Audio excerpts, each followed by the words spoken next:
It's a small church, a very small church. I mean, I was coming out of a church that had, 100, 200 people every Sunday. And now I'm in a church that if we pushed 75, we had a good turnout.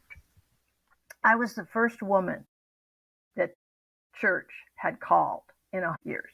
Wow. Yeah. I became, by the time I left, the longest tenured pastor that they had in years. Wow. So we have a call process where you're interviewed a gazillion times. And then when they finally decide they want you as their candidate, you then have to go for a weekend where another bunch of meetings and interviews with the average parishioner.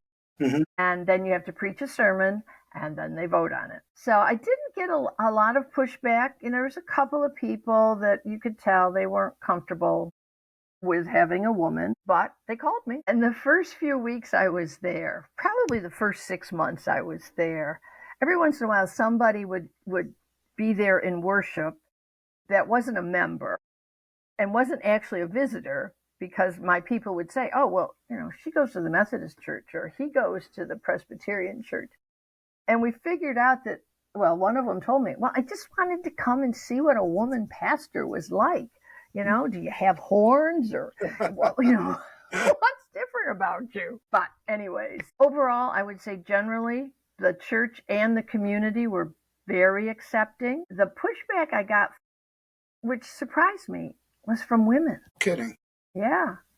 There were some women, I'd say at the time in their 60s, and I think it was, how come she gets to do this? It wasn't available to us, sort of thing. But, everybody's entitled to their opinion. I did get to the point when a couple of people would push me. I said, look, I am not going to debate whether or not I should be in ministry. Not going to debate it. Mm-hmm. I will discuss my call. I will discuss my theology with you, but I am not going to debate my right to be here. Exactly.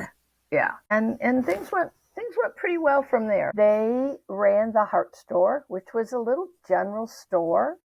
It did have a butcher, but the rest of it was general food stuff. And it was very, the floor was wood. If you wanted cheese, my grandfather got his knife out and cut it off the block of cheese for you. You picked up your own bunch of grapes. It was quite the general store in many ways. I can still go through that store, the two big aisles, and I remember where things were.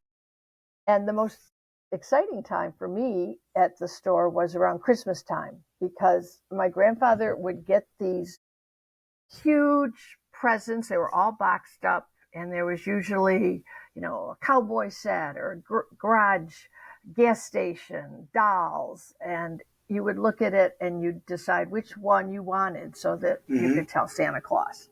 My mom worked at the store, so I was there quite often, and they had a very interesting checkout system in that there was one counter, the old-fashioned cash registers where you had to really push them down, and then the two carts would meet in the middle. The two clerks would take care of each order, and then sometimes the stock boys would take the famous Hart's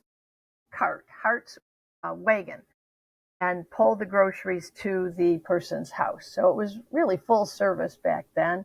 And most people didn't pay cash. I remember back, this would have been probably in the late 50s, you would just write down what they bought. And at the end of the month, my grandfather would send out bills and people would come in and pay them. I don't think that would go over too well today. No. But it was just a nice atmosphere. I always loved being in the store, being on Main Street. There was always something happening on Main Street. They had the pleasure shop, which was a candy store and comic books. And then, of course, we had the candy kitchen where the Panaritas made their own ice cream and their own chocolate. And it was incredible. Unfortunately, when the fire hit in 1960, that destroyed Main Street, even though my grandparents had already retired and sold the store, it just felt like a lot of memories died, burned up at the same time, so that it was no longer the gathering place.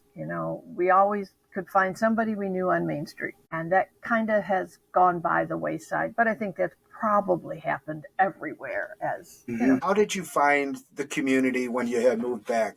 Would it change? Would it stay the same? Well, it was different. It was big, much Mhm. bigger than when I was here. I mean, we were no longer cow country out here. Right. That was obvious. The school system alone was so much bigger. That high school is huge. As you said, there's like 4 students. I think I might have underestimated. I think it's I think probably you the might have truth. too. Yeah. Yeah, I mean, and that's just, yeah. I mean, so that was big. Some of the houses I lived in don't look much different. That was nice. Let's see, what else was going on here? Well, obviously, the people that were the adults when I was growing up, some of them have already passed. Some of them are very elderly now. So that was, you know, they're supposed to stay the same. Right. Yeah.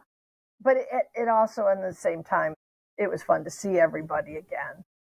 And a lot of people, you know, when I lived here, everybody knew me. When I came back, very few people knew me. Well, I think then your desire to get back involved in the Hilton community, I think you first started off with was it the Parma Hilton Historical Society, or was it the? Yes.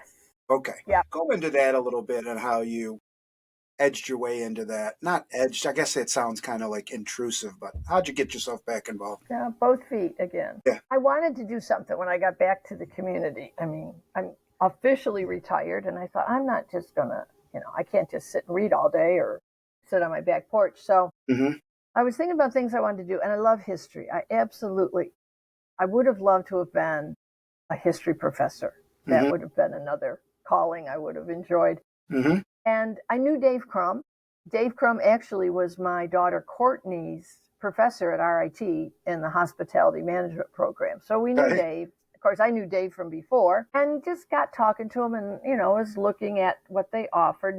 My cousin Todd had told me they offer really good programs. And so I joined the membership. And then, I don't know, probably a year or so after I had joined, they put out a thing in their newsletter. They were looking for a secretary. And I thought, well, I can do that. You know? Silly me. So I volunteered to be secretary, which turned out to be a much bigger job than I had anticipated it to be. And, you know, I love the history. I love learning about Hilton. So much of the stuff I can remember some of it, and it's just, I don't know, it just makes me feel connected. The Big H Podcast, tune in now. Conversations that'll wow. Laugh and learn, stay a while. Let's explore that Hilton style. From the highs to the lows, every story just explodes. Mike's got questions on the go, diving deep from head to toe.